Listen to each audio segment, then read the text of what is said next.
My next area was Neuquen in the western part, and I was in a ward called Gran Neuquen, and that is the slum part of Neuquen. And so in that area, sisters aren't allowed to be in that zone unless they're in the very eastern part of the zone, because it's just, there's so much crime. If you go to a place called San Lorenzo, you will get robbed. And, well, I mean, I'm not going to curse you saying that, but it's probably really likely. I have a friend from the mission that got robbed 6 times. But he got asked for it. Like, he was a bad victim.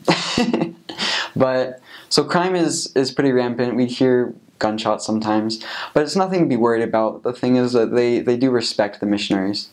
I mean, they see us outside a lot. We're always walking around, and so people know. They call us Los Chicos. Like, oh, there's Los Chicos. Like, they're spreading the word of God. And, you know, sometimes you'd be afraid about the poor people, the people that might not have enough and are probably more into crime and things like that. But because they also have faith in God, a lot of them, it's kind of a respect culture.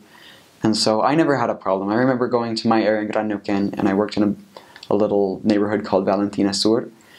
And when I got there, my companion and a lot of the members were like, you don't want to be in Valentina Sur after 6 o'clock. And I was like, I want to work. And so, like, because that was where most of our work was. And the part that was upper was a little bit nicer. The people weren't home as often, more petrolero, like oil workers. And so they weren't as open to the message.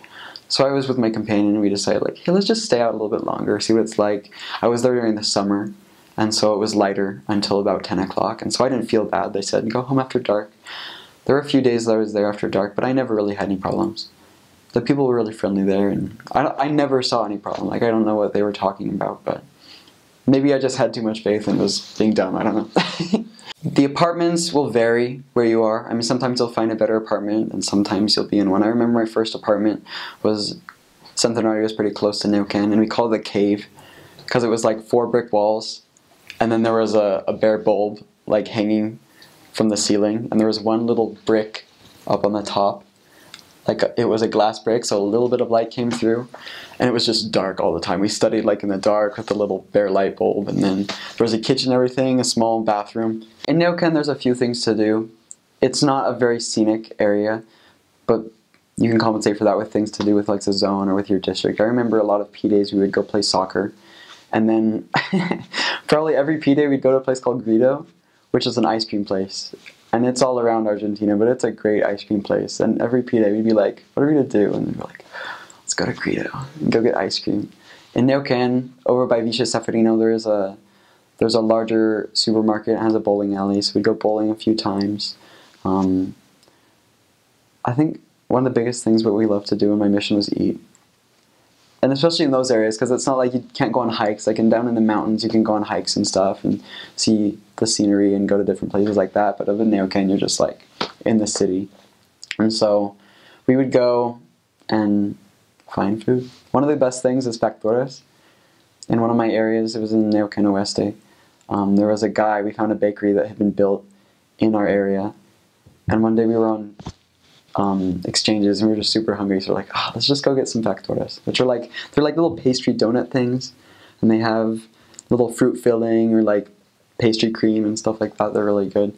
But we went to this place, and we met a guy named Sebastian, and we went, and he was super nice. He's like, you guys walk around a lot. Here, like, I'll throw in a few extra for you. We just got like a half dozen. Then the next time we went, he's like, here, you have to try this and this and this and this and this. And we're like, oh, should we pay for like the whole dozen, or like if we just pay for the half dozen? He's like, no, it's fine. You guys, like, you walk a lot. You're good workers. And we're like, okay. We tried to share our message with him. He didn't really want to listen. He already had his faith. But it just goes to show that, like, they respect us, and they know what we're about as well. And then I actually showed the missionary I was training. They call them reinforcements there. We don't call them greenies because they're reinforcements for the mission.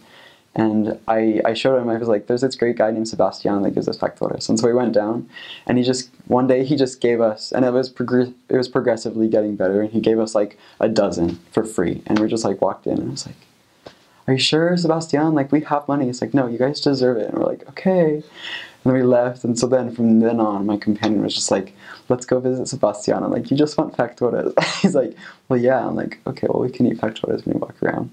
We go in, and he's like, we want a free dozen. I'm like, no, that's not how it works.